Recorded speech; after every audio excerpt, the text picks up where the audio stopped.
మాస్టర్తో మాటామంతి కార్యక్రమానికి స్వాగతం. నేను మీ మాస్టర్ దుర్గా ప్రసాద్. ఈరోజు మనతో పాటు ప్రముఖ రాజకీయ విశ్లేషకులు చందు శ్రీనివాస్ గారు ఉన్నారు. సార్ నమస్కారం సార్. నమస్కారం గురూజీ. సార్ మీరు ఏం చెప్తారే అలాగే జరిగింది సార్. ఇది అసలు టీవీలు కానీ ప్రజలు ఎవరూ కూడా గుర్తించలేదు సార్. మీరు ప్రత్యేకంగా నేను ఏంటి ఇలా మాట్లాడుతున్నారు, పవన్ కళ్యాణ్ యొక్క శక్తి ఈయన పొగుడుతున్నారా అనిపించింది. అవును, మొత్తం ప్రపంచమే అందరికి తెలిసింది సార్. మొత్తం అన్ని దేశాలు కూడా పవన్ కళ్యాణ్ అంటే ఎవరు 100% స్ట్రైక్ రేట్ కొట్టడం ఇదంతా. అలాగే అన్ని ప్రభుత్వ భవనాల్లో చీఫ్ మినిస్టర్తో పాటు deputy chief minister Pawan Kalyan గారు ఫోటో కూడా పెట్టమని అన్నారు. దీన్ని ఎలా చూద్దాం సార్ ఒకసారి? డెఫినెట్గా ఆంధ్రప్రదేశ్ మంచి రోజులు వచ్చాయని చూడాలి.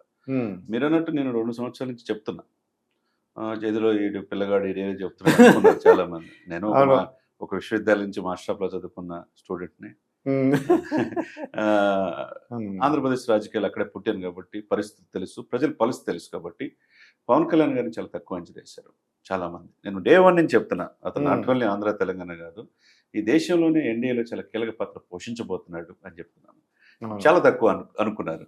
కానీ ఈ రోజున ఆంధ్రప్రదేశ్లో రాజకీయాలు సమూలంగా మార్చడమే కాదు, చంద్రబాబు నాయుడుతో సమానంగా సహ ముఖ్యమంత్రిగా ఉన్నట్టే. ఇప్పుడు డిప్యూటీ సీఎం కాదు. 4.5 దశాబ్దాల అనుభవం చంద్రబాబు నాయుడు గారి మీద 2 విషయాలు ఉన్నాయి. మనుషులను వాడుకుంటాడు, వదిలేస్తాడు.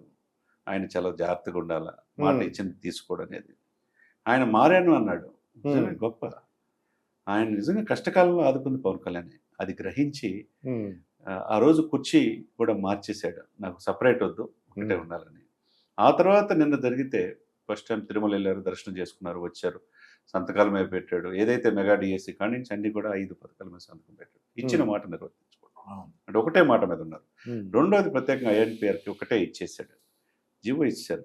నాతో పాటు సమానంగా పవన్ కళ్యాణ్ గారు ఫోటో పెట్టమని. ఎంత గొప్ప విషయం అండి.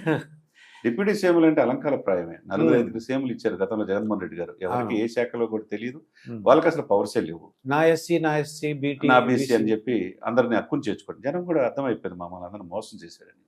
ఇక్కడ ఒకే ఒక వ్యక్తి ఆ కులాలు కలిపే సిద్ధాంతాలు సక్సెస్ అయ్యాడు కాబట్టి, ఈ కూటమి అధికారులు రావడానికి కారణమయ్యాడు కాబట్టి ఒకే ఒక వ్యక్తి డిప్యూటీ సీఎం. నేను డిప్యూటీ సీఎం అనను, సహచర ముఖ్యమంత్రి అంట. అంత ప్రాధాన్యత ఇచ్చి ఇవ్వటం ఎప్పుడు లేదు చరిత్రలో. మన ఉభయ రాష్ట్రాల్లో లేదు, పక్కన ఉన్న కర్ణాటకలో లేదు, ఇక్కడ లేదు. మరి అంత ప్రాధాన్యత ఇస్తున్నట్టు చంద్రబాబు నాయుడు గారి గొప్పతనాన్ని హ్యాట్సాప్ చెప్పాలి సార్ గురూజీ. వాస్తవం అది ఆయనకున్న. ఎందుకంటే ఆయన తెలుసుకున్నాడు ఎవరు నా ఎమ్మట నిలబడ్డాడు. అదే కాకుండా ప్రభుత్వ కార్యాలయాలే కాకుండా ప్రభుత్వ కార్యక్రమాల్లో ఎటువంటి ఫంక్షన్ చేసుకున్నా ఆ బ్యానర్లో వెనక, స్టేజ్ వెనక ఒకవైపు చంద్రబాబు నాయుడు, ఒకవైపు పవన్ కళ్యాణ్ ఉండాలని చెప్పాడు, ఇన్స్ట్రక్షన్స్ ఇచ్చాడు. అంటే ఆదేశాలు తక్షణమే అమల్లోకి రావాలన్నాడు. అది కదా అండి మిత్రధర్మం అంటే, అది కదా పొత్తు ధర్మం అంటే, అది కదా ఎన్డీఏలో 3 పార్టీల కలయిక అంటే. ఎంత గొప్ప విషయం చంద్రబాబు నాయుడు గారిని అప్రిషియేట్ చేయాలి. మూడో విషయం, తనతో పాటు తన బ్లాక్లోనే ఆయనకు కూడా సెక్యూరిటీ పాయింట్ ఆఫ్ వ్యూలో ముఖ్యమంత్రి దగ్గరే పక్కన ఛాంబర్ ఏర్పాటు చేయమనంటే సెక్రటరియట్లో బ్లాక్ 1లో ఏమిటి సపరేటింగ్ కాదు ఇక్కడ. అంటే దాన్ని బట్టి మనం అర్థం చేసుకోవాలి ఎంత ప్రాధాన్యత పవన్ కళ్యాణ్ గారికి ఇస్తున్నారని. నేను డే 1 నుంచి ఎందుకు చెప్తున్నాను, ఆంధ్రప్రదేశ్లో 151 సీట్లు ఇచ్చి 22 మంది ఎంపీలు ఇస్తే స్వర్గీయ జగన్మోహన్ రెడ్డి గారు, అదే వైఎస్ రాజశేఖర రెడ్డి గారు తనయుడుగా జగన్మోహన్ రెడ్డి గారిని ఆయన్ని చూసుకొని ఆయనలాగా పరిపాలిస్తాడని అనుకునే ఉద్దేశంతో ప్రజలు తెప్పించారు. ఒక్కసారి అడిగారండి, ఒక్కసారి అన్నాడు, ఓదార్పు ముద్దులు పెట్టాడు, అన్ని చేశాడు. సరే అని ఇచ్చారు, మ్యాండేటరీ ఇచ్చారు, 22 మంది ఎంపీలు ఇచ్చారు. సెంట్రల్లో మెడలు ఉంచి స్పెషల్ స్టేటస్ చేస్తున్నాడు. ఏ రోజు మెడలు ఉంచాల, 5 సంవత్సరాలు పూర్తి అయిపోయింది. పోలవరం పూర్తి చేస్తున్నాడు, పూర్తి చేయాల. మంత్రులకు అద్దు ఆపు లేకుండా ఇష్టం వచ్చినట్టు మాట్లాడరు. ఇదే పవన్ కళ్యాణ్ గారు గేటు తాకనేమన్నారు. ఏమైపోయారు సార్ వాళ్ళంతా? రోజే చెన్నై పారిపోయింది. ఇక్కడ కొడాలి నానిలు, కేసీ మళ్ళీ తర్వాత మిగతా పేరు నానిలు, తర్వాత అంబటి రాంబాబులు, గుడివాడ అమర్నాథులు, జోగి రమేష్ అత్యంత ప్రమాదకరం. వీళ్ళందరూ కూడా సంఘ విద్రోహ శక్తులే.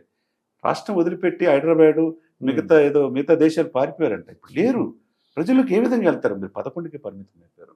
ఒకటిసారి మాస్టర్ గారు, ఎప్పుడు రాజరికం కాదు ఇది. ప్రజాస్వామ్యంలో ప్రజలకి కస్టోడియన్గా ఉండాలి.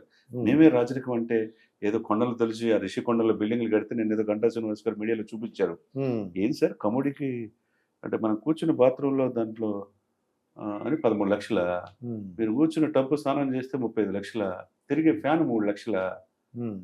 ఏంటి సార్? ఎవరి కోసం ఇది సార్? ఎవరి డబ్బులు సార్? కింద ఫ్లోరింగు 400 కోట్లు ఖర్చు పెట్టి ఎవరి డబ్బులు? ఇప్పుడు పాండిచ్చేరి ముఖ్యమంత్రి సైకిల్ మీద వెళ్తుంటాడండి ఆయన.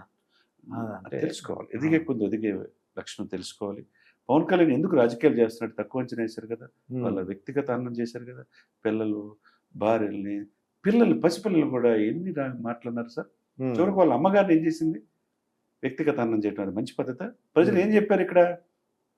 అసలు బయటకు వస్తే తన్నేటట్టున్నారు ఇప్పుడు జనం. సెక్రటేరియట్ అడుగు మీరు పెట్టలేకపోయారు, ఆయన శంషేర్కి వెళ్తున్నాడు, 21 ముఖ్యమంత్రితో సమానంగా వెళ్తున్నాడు. ఇప్పుడు దీన్ని ఏమనుకోవాలా? వీళ్ళందరూ ఏ ముఖం పెట్టుకుని బయటకు వస్తారు? అటువంటి ఇక్కడనే కాదు, మోదీతో పాటు మోదీ నా పక్కన నాతో ఉన్నాడు. పవన్ తుఫాన్ అన్నాడు. ప్రపంచ మన్నలను పొందిన గొప్ప వ్యక్తే తుఫాన్ అని సంబోధించాడంటే పవన్ గొప్పతనం పార్లమెంట్ సెంట్రల్ హాల్లో దేశం మొత్తానికి చెప్పాడంటే ఇంకెంతకంటే ఏం కావాలి సార్? అంటే గల్లీ నుంచి ఢిల్లీ దాకాని దేశ రాజకీయాలు శాసించే స్థాయికి పవన్ కళ్యాణ్ ఎదిగేదంటే ఆ వ్యక్తిగత ఇమేజ్ ఆయన ఎన్ని మాట్లాడినారు సార్, ఎన్ని మాట్లాడినారు సార్. ఆయన ఎంత బాధపడి ఉంటాడు, ఎన్నో నిద్రలేని రాత్రులు గడిపుంటాడు. పెళ్ళాలు ఏం సార్ ఇది? మీరు 4 పిల్లల గురించి మీరు మాట్లాడతారు కదా. మీరు ఎప్పుడైనా కానీ మీ శ్రీమతితో కలిసి పట్టు వస్త్రాలు తిరుమలకి వెంకటేశ్వరం సమర్పించారా? రాముల వారికి పట్టు వస్త్రాలు సమర్పించారా? చివరికి మీరు రాజ్యాధికారం కోసం రాజశ్యామల యాగం చేసుకున్నారు, అది కూడా దేవుడు కరుణించలే మిమ్మల్ని. ఒకటి మాస్టర్ గారు, తాడేపల్లిగూడెంలో జగన్ నిన్ను అధపాతాలను తొక్కపోతే నా పేరు పవన్ కళ్యాణ్ కాదు, నా పార్టీ జనసేన కాదన్నప్పుడు నాలాంటి వాళ్ళు చాలా మంది ఎందుకు ఇంత ఆవేశంగా మాట్లాడుతున్నాడు, జగన్ సామాన్యుడు కాదుగా అనుకున్నారు. కానీ ఆ ఆవేశానికి ఆలోచన ఉందనేది మనం తిరుగుతూ అర్థమైంది. అంతే కదండి.